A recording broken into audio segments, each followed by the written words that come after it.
إجابة سؤال رقم 23. كنا بنتكلم على العلاوة السنوية أو العلاوة الدورية. القانون قال إيه؟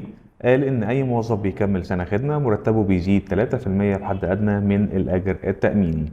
في المثال بتاعنا كان الأستاذ أحمد متعين في 1/7/2023 بمرتب 20,000 جنيه، وكان عارف إن الشركة بتاعته هتزود الناس في شهر يناير 2024 ما قيمته 3% كعلاوة سنوية. طب أحسب له العلاوة بتاعته إزاي؟ لو انت بصيت معايا هتلاقي ان احمد لسه ما كملش السنه، وعليه هو المفروض يزيد في 1/7/2024. طب هو اصلا دلوقتي متامن عليه بكام؟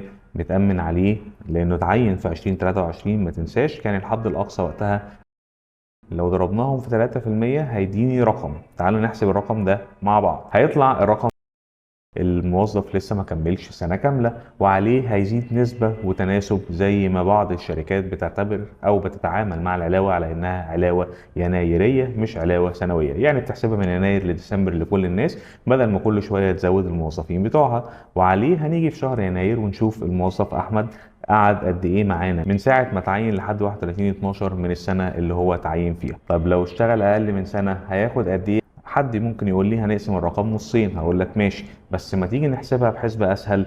نيجي نقسمهم على ال 12 يطلع رقم.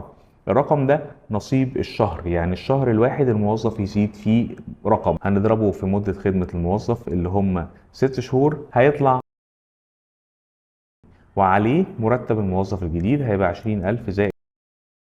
وده ليه؟ عشان القانون قال ان الموظف لازم يزيد كل سنة، وعشان ما نحسبش كل شوية للموظفين اللي بيكملوا سنة هنحسبها من يناير لديسمبر. وده بكل بساطة زيادتك الجديدة يا أستاذ أحمد.